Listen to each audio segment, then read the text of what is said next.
and you probably made them a penny, you know, so that can go a long way in India too, so that's all right, you know. No, I don't know. It's a bummer, but I should probably just stop talking, but I don't know. I think maybe just in general, I'm not as affected by that stuff so much. Maybe that year, what was it, 2017, when everybody was just dying, like every 2 weeks there was like an icon that was passing away. Yeah, like that was awful. I think maybe that just scarred me so much that now it's like Trevor Morey was pretty good, but you know, it's not like Prince or fucking David Bowie. Dude, that year sucked so. David Bowie. If I remember correctly, like that year we lost David Bowie, Leonard Cohen. Like that year destroyed me as far as like it was crazy. Idols dying. Yeah, I was always really struck by. And I guess maybe I'm also just kind of stalling here because I don't have much about my week or anything in general. But one takeaway I had about that whole period, especially with like Tom Petty and Prince dying of overdoses of opioid medication. I'm just like, what these guys lived through, you know, and I would even say Prince for sure more than Tom Petty, like going through the 80s at like his height of success, you know, never having a problem with fucking drugs, you know. Tom Petty obviously around for decades and decades, probably tons of heroin around, all kinds of shit like through what his time was for, never got hooked on shit. And they legitimately both get prescribed by a doctor this medication that ends up fucking killing them, you know? So, like, just to think that they could make it as musicians all that time, and what kills them is this, you know, these medications that we hand out. It just, really, that's like we know how bad opiates are, but I just think that's so stark when you think about them specifically, you know? That is the sad thing, because, like, they resisted the urge to get hooked on, like, illegal substances for their entire lives. But something that was prescribed to them by their doctors is what killed them. And that should highlight how much bullshit the fucking, like, pharmaceutical companies are. As far as, like... It's unbelievable. Yeah. This was something their doctor told them to take, you know, and they took it because they trusted their physician. And it fucking killed them. Yeah. Yeah. Yeah, and again, it's just when you just think about all the, again, and I've been being a broken record, so I guess I don't really need to repeat myself, but I will anyways because I already started. But yeah, when you just think about everything that they would have had put in their faces, all the temptation of the years and years and years, decades, I should say, of being a musician with that level of success. It's just, it blows my mind whenever I think about that. You know, that's what got them. So yeah, all around sad. I guess I'm just trying to keep. I don't know what I'm trying to do. So tell me about your week. Right on, man. Well, a couple days ago, I got in the mail this hot sauce that I ordered. I haven't had it in a while, but it's this great hot sauce called Bumblefucked. Which is like an amazing name for a hot sauce, but it's the stuff that I like to brag that I can handle because it is 6 million on the Scoville scale, which is literally hotter than police grade mace.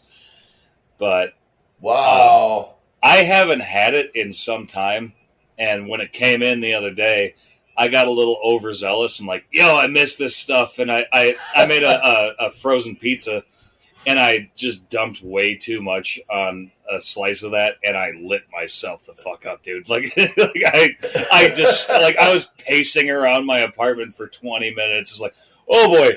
Oh, I forgot how serious this was. Jesus Christ. And like, oh man. Yeah, man. So, and you hadn't had it for like all this time and you just went right for it. Yeah, You didn't even do a little dab to taste it. Oh man. I just went right for it exactly like you said. And yeah, I lit myself the fuck on fire, dude. But damn. I'm glad. Yeah, because I was thinking you had still used it on other food first, but this was your first time using it, getting the bottle again. And I just dumped it on pizza, and so no idea what was coming. Well, and basically, the difference is so the last time I got a bottle of this was a few years ago, and it used to have a head on the bottle that was like a dropper. Oh, like a regulator? Yeah, it used to have a dropper on top of it. Now it's just totally open. So I doused this fucking thing. And I put on more, when I was doing it, I'm like, oh, that seems like more than I should have. But I just I know I can handle it. I couldn't handle it. That was a fucking mistake. It's my belief that all hot sauces should have that, whatever it's called, the little cap that makes it into a little dab. Into a dropper, that. Yeah, that should be mandatory. There should be a law written that requires all hot sauce bottles have that on it.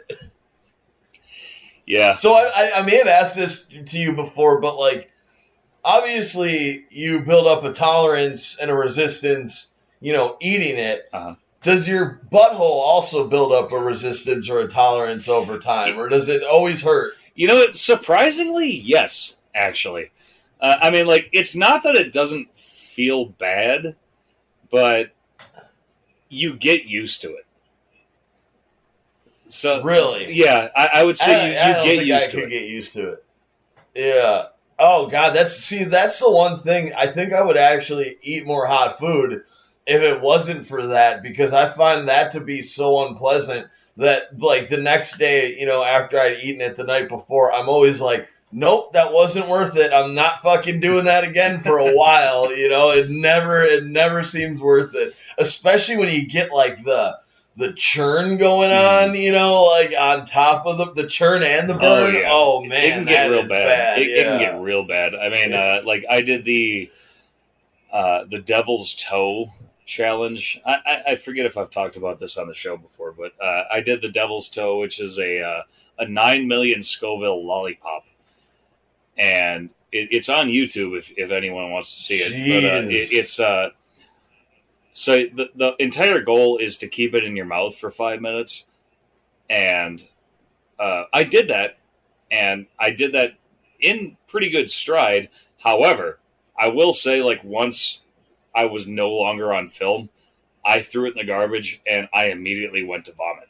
Because I could feel it in my I could feel my entire stomach like it was eating away at my stomach lining. I'm like, nope, this has got to go. So, oh my gosh, yeah, it's I can handle it orally, but my insides can't handle it the way they used to. Dang. That's man, so speaking of actually vomiting, you did remind me of something I learned this week, and I forgot to look at my reading list, otherwise I would have remembered I wanted to talk about this, but I'm glad you brought up vomiting, because I wanted to talk about vomiting too, actually. Great. Yeah, right? I know, I was hoping you'd fake a little excitement with me there. Well, I did. I said great. Great. Cool. More vomiting. I'm excited. So have you heard about a syndrome called CHS? No. It's very concerning to me. I just heard about this. I was listening to, I believe it was on BBC World News, and I was wondering if a little bit of the reason they were doing this story and making it, because they made it seem like this is happening to a lot of people, and a lot of people are going to the hospital for it, but also they're not as open-minded towards marijuana in Europe as well. So I don't know if that's why they were trying to highlight this.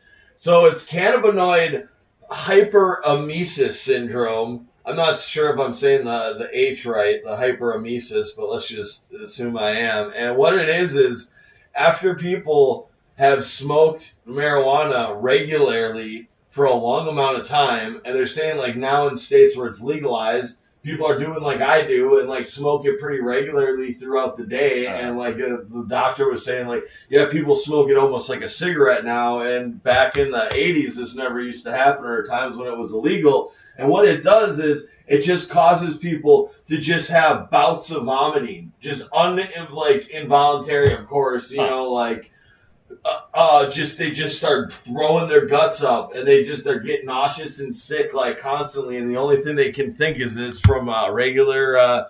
But it is a syndrome though, so that means they haven't actually proven like the link. Interesting. I mean, I'm not, even a tenth of the smoker that you are. I can't say that. Got me nervous. Yeah, I mean, like that is interesting. I mean, there's lots of things. I listen to Dr. Drew a lot in my, just like working and driving and shit. And like, just from what I've gathered of like different stories he's dealt with, like random vomiting is kind of a serious thing that needs to be looked into. So like, I trust that like the article you're reading from and like this symptom or this, is it a disease or like just like something? Well, like I said, it's a syndrome. So they're basically just loosely connecting dots. And because what that means is like, they know that like point A or A plus B equals C, but they don't know why. They can't actually say that there's a physical thing that happens. It's just they know that these two things, create another thing. Just, you can't actually like prove a cause and reaction. I think is like basically how like syndrome's defined. Well, not defined. I'm sure it's defined a hell of a lot better than that mishmash of words I just said. But yeah, well, I mean, yeah, that is weird though. Like. Especially if a group of symptoms. Oh, I'm sorry, I cut you. No, go ahead. A group of symptoms which consistently occur together, or a condition characterized by a set of associated symptoms. So they know all these things happen together, but like, yeah, there isn't actually physical, but they don't know why. Hard proof. Yeah. Huh. I mean, like, I have the same thing with alcohol, but that's you can put two and two together why that happens. Yeah, right. Well, and here's the thing that actually kind of did freak me out about this.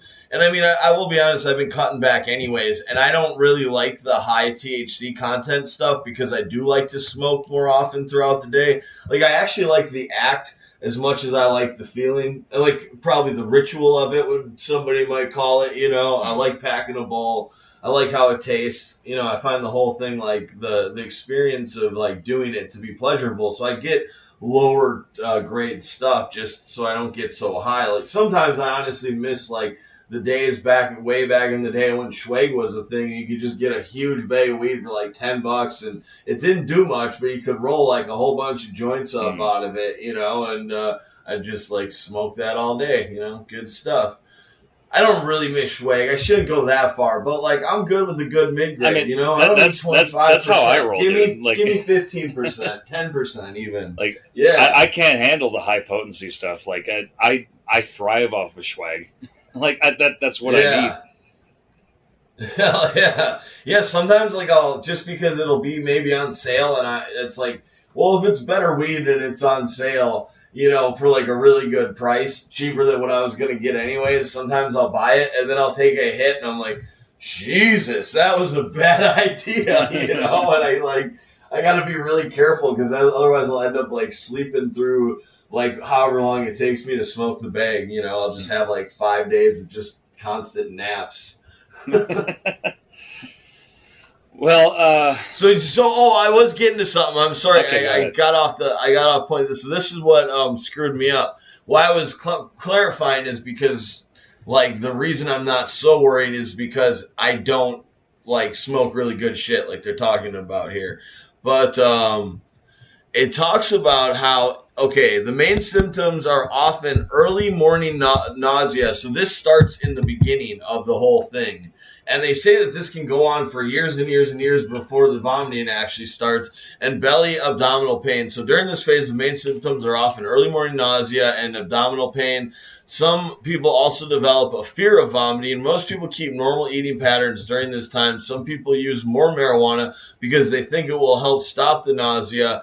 This phase may last for months or years. So I smoke, like I wake up, and I need to go to the bathroom and I always smoke and I feel like it always is helping. Like like with nausea, because I'll wake up just kind of like, oh shit, I really gotta go. And I've literally said like for years, yeah, I gotta smoke weed and I do it right away in the morning because it helps with my stomach. But what this shit's saying is that it actually causes the problem. So I'm freaking, but I don't know.